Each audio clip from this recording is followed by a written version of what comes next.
할렐루야. 우리 함께 고백하겠습니다. 하나님께서 하십니다. 하나님께서 하십니다. 우리 한 번 더 고백하겠습니다. 기대가 됩니다. 기대가 됩니다. 2024년 이제 우리는 서로를 이렇게 축복합니다. 우리 옆 사람 보시면서 당신은 존귀한 사람입니다. 당신은 존귀한 사람입니다. 할렐루야. 여러분 모두는 이 세상에 유일한 단 하나밖에 없는 가장 존귀한 사람임을 믿으시기 바랍니다. 예수님께서 사역할 당시 예수님 주변에는 항상 수많은 사람들이 있었습니다. 예수님께서 가시는 곳마다 수많은 사람들이 몰려들었습니다. 또 그들은 예수님을 쫓았습니다. 그런데 이처럼 예수님을 따르던 수많은 사람들은 크게 두 부류로 구분할 수 있습니다. 바로 무리와 제자입니다.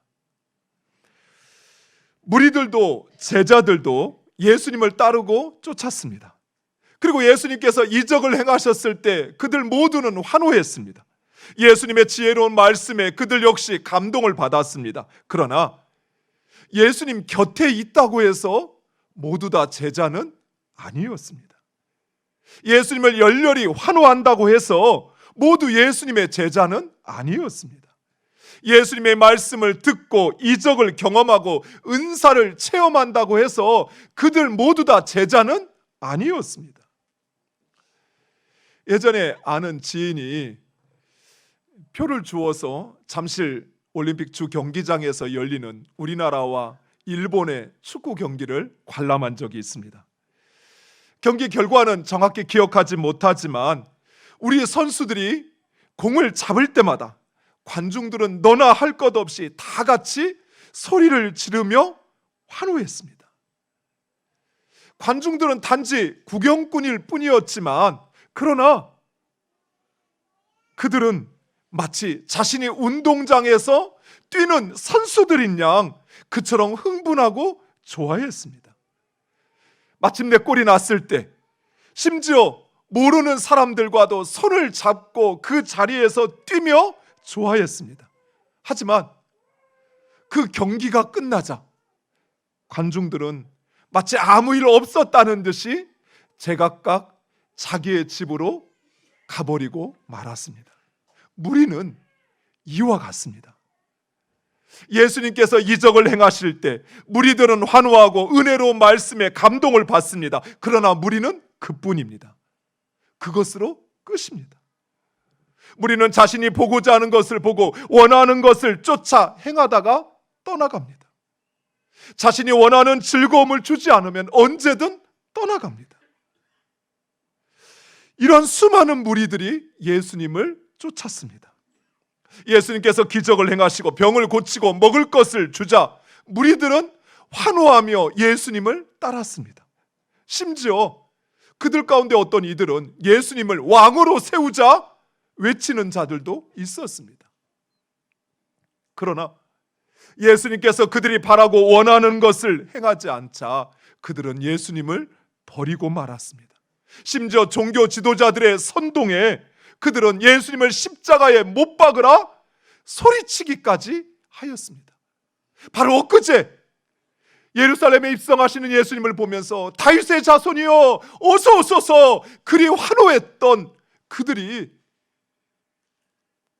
하루아침에 돌변하여 예수를 십자가에 못 박으라 소리쳤던 것입니다. 예수님은 이러한 무리가 아니라 제자를 원하셨습니다. 무리의 실체를 알고 계셨던 예수님은 수많은 무리가 아니라 제자를 원하셨습니다. 그래서 예수님은 제자를 세우십니다. 그런데 오늘 본문 말씀을 자세히 보시면 제자를 세우시는 예수님의 그 방식이 좀 특별합니다. 아니, 특별하다 못해 특이합니다. 먼저 13절 말씀해 보면 예수님은 제자를 세우기 위하여 어디로 가셨다고 하죠? 산으로 가셨다고 합니다. 여러분 믿음이 좋아서 이 말씀을 다 믿음으로 받아들이지만 의심 많은 저는 잘 이해가 안 됩니다.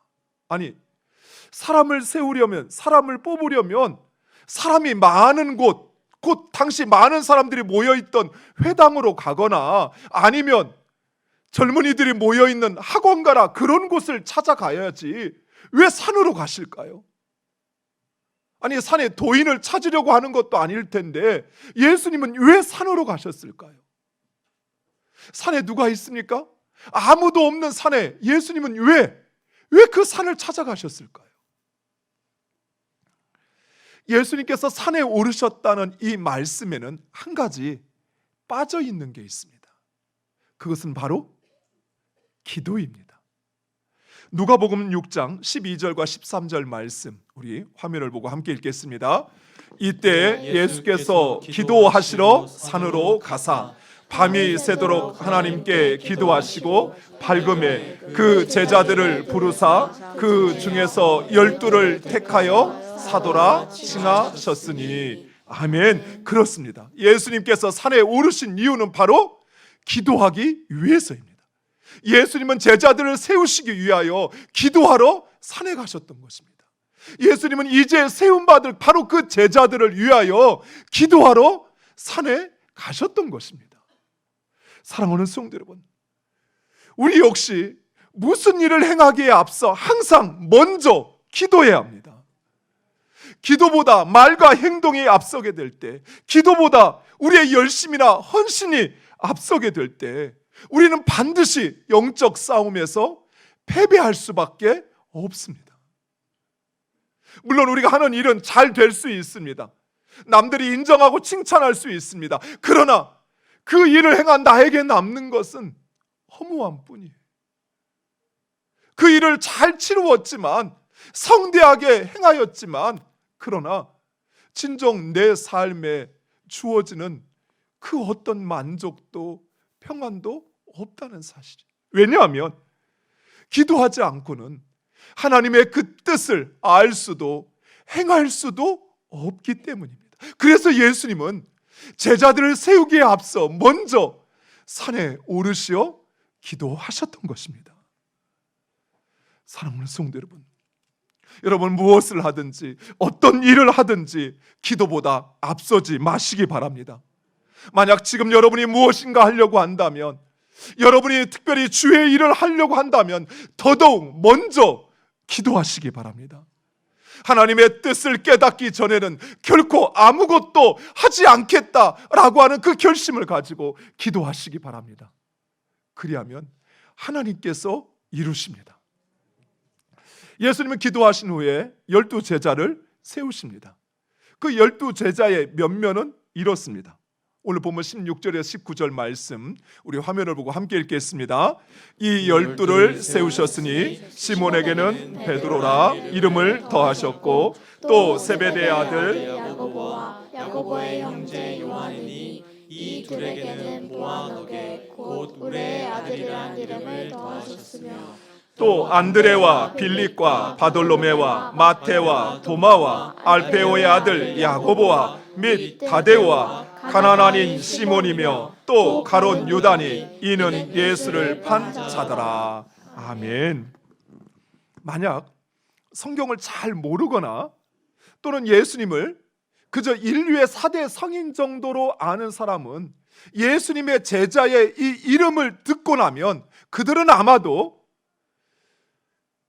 예수님의 제자들은 아주 좋은 출신이나 아주 높은 학벌 또는 그 능력이나 재능에 있어서 아주 출중한 사람들이라 생각할 것입니다. 그러나 예수님의 제자들은 그런 이상적인 이미지와는 너무나도 거리가 먼 사람들이었습니다. 12제자들 가운데 대부분은 당시 가장 천대받던 갈릴리 지역의 출신이었습니다. 또한 그들 가운데 4명은 무려 어부였습니다.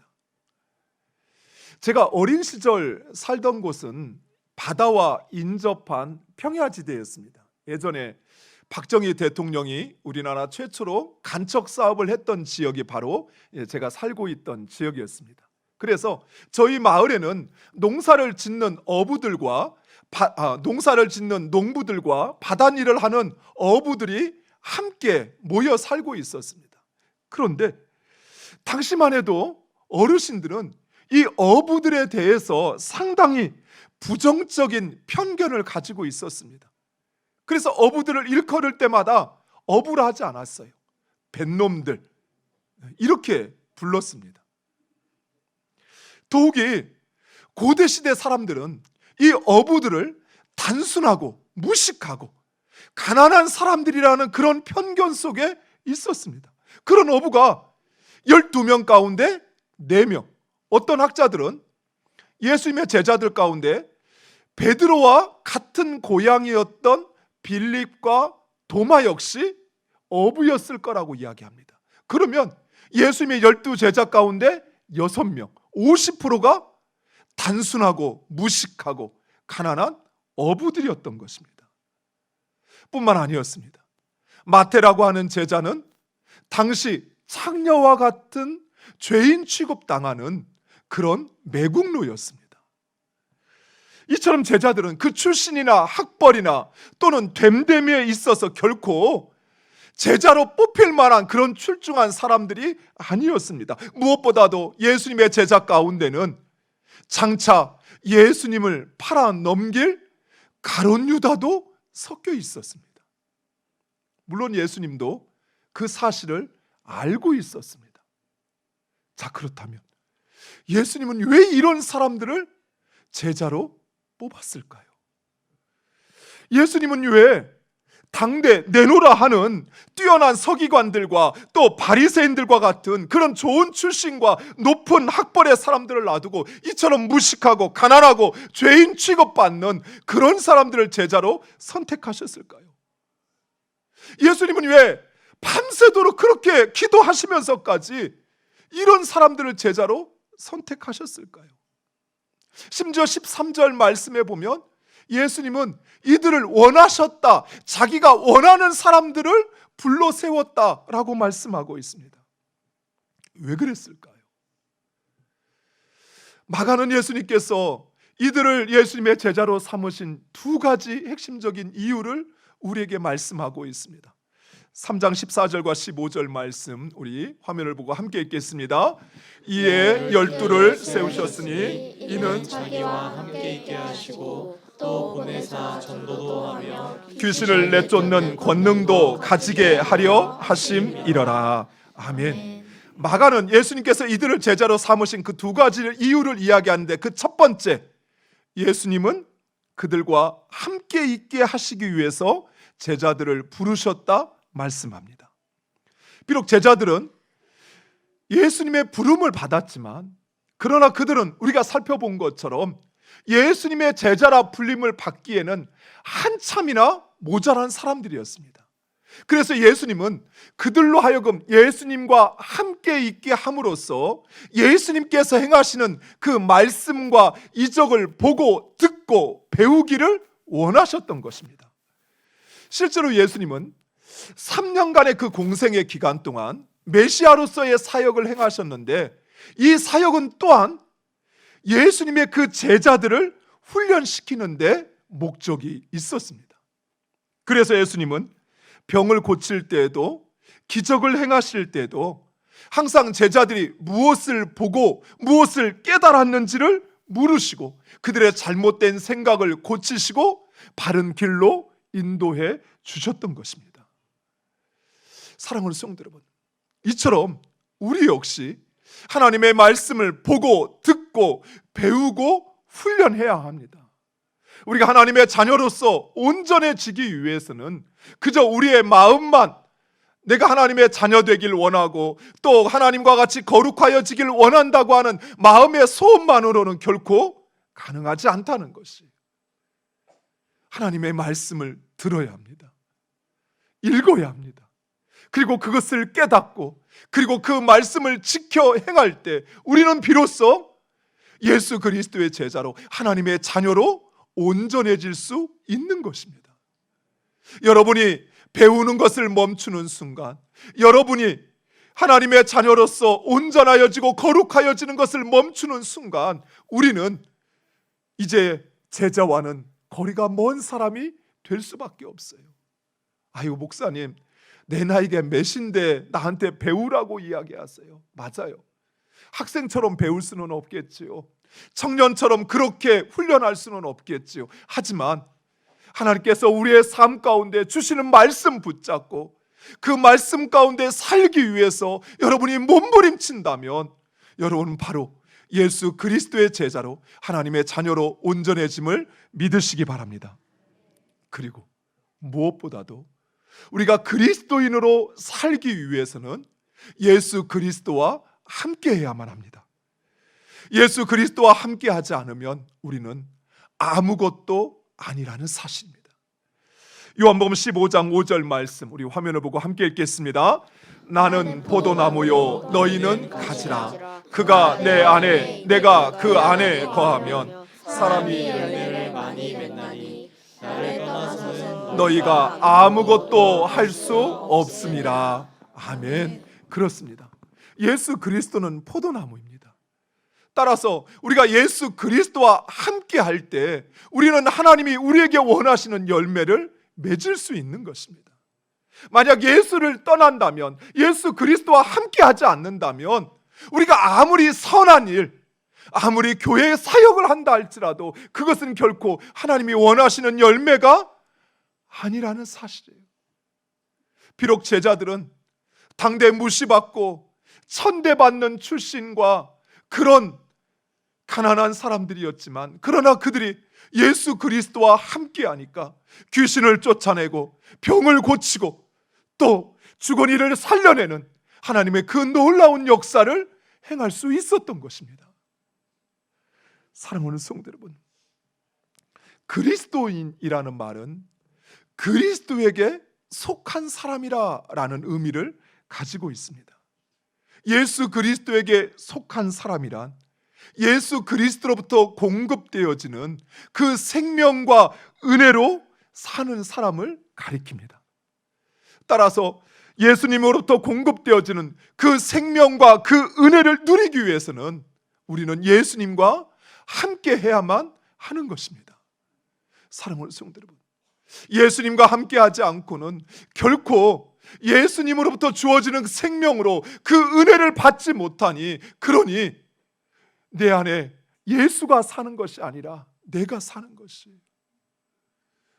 내 감정이 살고 내 욕망이 살고 내 경험이 살고 내 판단이 살아서 진정 나를 통하여 예수 그리스도가 증거되어지기보다는 오히려 내 감정으로 상처를 주고 상처를 받고 오히려 세상 가운데 그리스도를 증거하기보다는 오히려 그리스도를 가리는, 세상을 더 어둡게 만드는 역할을 할 수밖에 없다는 것입니다.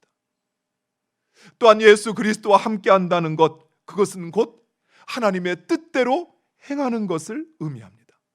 마가복음 3장 35절에 예수님은 이렇게 말씀하셨습니다. 누구든지 그가 누구든지, 그가 가난한 사람이든지, 그가 배우지 못한 어부이든지, 그가 능력이 없는 그런 무시받는 사람이든지 누구든지 하나님의 뜻대로 행하는 자가 내 형제요 자매요 어머니이니라. 아멘. 사랑하는 성도 여러분, 예수님의 제자는 예수님과 함께하는 자입니다. 예수님과 함께하는 자는 하나님의 뜻대로 행하는 자입니다. 하나님의 뜻대로 행하는 것, 그것이 바로 우리가 그리스도인으로 제자로 부름받은 이유인 것입니다. 사랑하는 성도 여러분, 여러분이 예수 그리스도의 제자임을, 그리고 하나님의 자녀임을 믿으십니까? 그렇다면 예수 그리스도와 함께하는 여러분 되시기를 축원드립니다. 하나님의 뜻 가운데 행하여 여러분이 그리스도인 됨을 증거하는 여러분 되시기를 축원드립니다. 두 번째, 예수님께서 제자를 부르신 이유는 바로 복음을 전하기 위함이었습니다.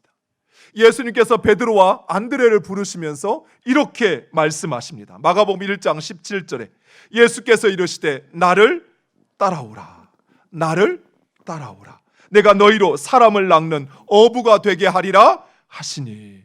아멘.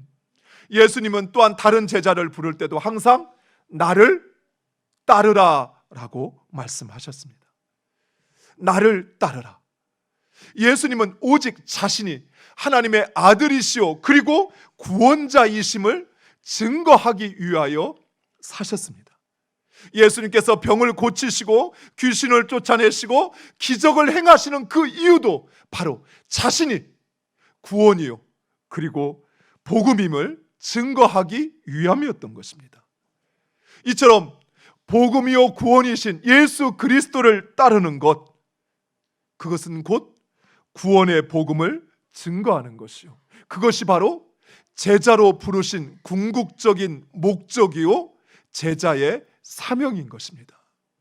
그리고 예수님의 이 12제자, 물론 가룟 유다는 이제 대신하여 마띠아가 그 사명을 감당하지만 예수님의 이 12제자는 이 복음의 사명을 끝까지 감당하게 됩니다.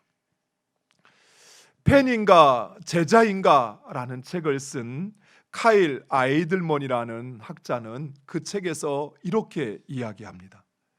팬은 와 환호하다가 사라져버리는 사람, 곧 무리와 같은 사람을 말한다면, 제자는 와서 죽고 섬기는 사람이라고 이야기합니다. 사랑하는 성도 여러분, 예수님은 결코 그 팬이 많아지는 것을 원하지 않았습니다. 예수님께서 원하시는 것, 예수님의 관심은 오직 예수님과 함께하며 그리고 그 예수를 따르는 제자를 원하셨습니다. 사랑하는 성도 여러분, 여러분은 무리입니까? 아니면 제자입니까? 경기를 보러 모였다가 경기가 끝나면 마치 아무 일 없었던 듯이 사라져버리는, 각자의 삶에서 예수 그리스도와 함께하지도 않고 그를 따르지도 않는 그런 삶을 살아가는 무리입니까? 아니면 이 자리에 모였을 때뿐만 아니라 흩어졌을 때에도 예수 그리스도가 나와 함께함을 믿고 그리고 그 예수 그리스도를 따르는 제자로 살고 있습니까? 예수님께서 12제자로 부르신 것처럼 하나님은 우리를 제자로 부르셨습니다. 믿으십니까? 예수님과 함께하며 예수님을 따르는 제자 되기를 원하시는 것입니다. 물론 제자의 길은 때로는 고난과 희생이 따를 것입니다. 그러나 주님의 축복이 임하는 영광의 길임을 믿으시기 바랍니다. 사랑하는 성도 여러분, 우리 모두가 그 제자의 길 가는 여러분 되시기를 간절히 축원드립니다. 기도하겠습니다.